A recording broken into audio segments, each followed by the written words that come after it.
One thing WWE struggled with lately is trying to find matches to fill out cards that have marquee matches involved. We saw that at the Royal Rumble, right? We had a great World Championship match, and that was the first match that was named, but they eventually filled out that card with the World Tag Team Championships. And now we're coming upon the Elimination Chamber, which before you know it, it's like 2 weeks away. And they've been really building these chambers. So there is no negative to say anything about the way they've been building the chambers. But you got to have more than 2 matches on your card. I'm going to guess you at least have 4, if not 5. So can you think of something else that is going to show up on this Elimination Chamber card in the next 2 weeks that you can think of and you can see now? Oh man, I wouldn't be surprised if they like randomly throw like Karrion Kross in there somewhere, because what has he got going on right now? And I think he's been doing some weird stuff backstage lately, because his whole crew's gone. It's just him now, essentially. So maybe something along those lines. We already saw the announcement of Rhea Ripley and Io Sky. Like, that's not going to happen. That's going to happen, from my understanding, the night after the Elimination Chamber, or the weekend after. So it'll be that Monday Night Raw after. Yeah. So that's not happening at Elimination Chamber. That's not so happening. Rhea Ripley defending her championship at 2 consecutive pay-per-views that she won't. So what do we have right now? So what's the? That's it. The chambers. Chamber 1, Chamber 2. That's it, right? That's it. So they're going to do what they did in the Rumble. They're going to bookend it. I think they're going to do it. The women's chamber to start and the men's chamber to finish, and then I wouldn't be surprised. Well, what's in between? Here's the thing. I think they'll do something with the. I think Motor City Machine Guns again. I know they might run that drum again. They're going to do some sort of tag match. I wouldn't be surprised with in that middle portion of it. We saw Solo Sikoa return on SmackDown at the very end. Do you think they run us a Cody Rhodes versus Solo Sikoa championship match? A rerun of SummerSlam. I mean, it's certainly possible. They got to fill the slot somehow, right?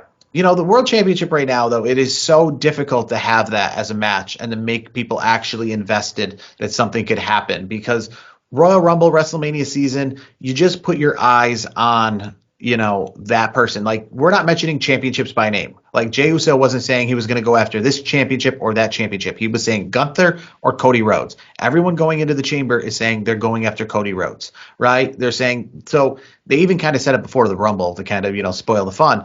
But that's the problem with putting Solo Sikoa versus Cody Rhodes on a 2-week build, because we didn't believe he was going to win at SummerSlam. And that was probably still more believable then, because no one was essentially the next competitor for Cody Rhodes then. Now we actually literally have people that when they win the chamber are going to look into the camera and say, Cody Rhodes, I'm coming for you. But then we're supposed to still wait, hold on a minute, he's got a championship match versus Solo Sikoa, who isn't really a believable person to beat him, and a 2-week build at that. So who do we have in the men's chamber as of recording right now? I'm trying to remember. John Cena, CM Punk, Drew McIntyre, and Logan Paul. Okay. And I think we'll probably add Seth Rollins to that. I mean, come on now. What about? What are they going to do with LA Knight then for the show?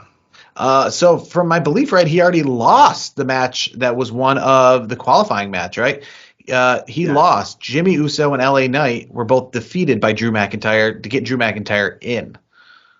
Maybe they do something with Big Jim and LA Knight somehow. And Seth Rollins and Finn Balor will face off in an upcoming Raw, and I imagine that's going to be Seth Rollins winning. So Finn Balor, Damian Priest, do we run that back again? Probably not. Does Lyra Valkyria have any title matches coming up? So Lyra Valkyria lost to I believe it was Bayley this past week. But that was for to get into the chamber. I'm talking about her Intercontinental title match. Like, is there any Intercontinental matches coming up? Not that I know of, right? Because she was just involved in trying to get in the chamber. So Lyra Valkyria for the Intercontinental Championship against. Because they've been pushing the girl from American Made. What's her name there? The Pitbull. Yes, Ivy Nile. Yeah. Yes. They could throw that in there potentially. Who knows? We could, and you see on the same side of things, Chelsea Green, right, defending the U.S. title against like B-Fab, right? It's That's kind of possible. been a rival. That's Yeah, another thing. Yeah. I guess, again, I know 25 to 30,000 people are going to be at Rogers Center to see the Elimination Chambers for sure, absolutely. But yeah, and I don't think the chamber matches are as long as the Royal Rumble. So They got some time to fill. they got some time to fill, and Yep. again, all these people aren't filling up a stadium. I think this is such a unique thing in general because they're returning to a place in where less than 12 months ago, like 8 months ago, they held the pay per view here, and as we see with WWE, they're not even like they're going all over the place. So to have a pay per view in a place that you just had a pay per view 8 months ago, is such a weird thing to do when you're literally like having Elimination Chamber in Australia and the next year having it in, Saudi Arabia, and you're going the only return venues are Saudi Arabia. Everything else is like, if you got a pay-per-view this year, you're not going to get another one for many years, right? Indianapolis got the Royal Rumble. Okay, well, the next time you're getting a pay-per-view is SummerSlam, and it's probably 3 years away. That's only because it's part of an agreement, right?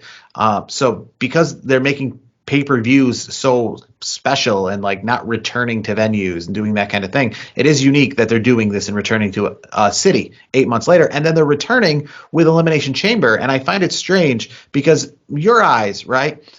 They're returning with Elimination Chamber to a stadium when they had Money in the Bank at the arena. I'll be honest with you. I think Money in the Bank is the bigger event, right? Yeah, I would have flipped them around, to be honest with you.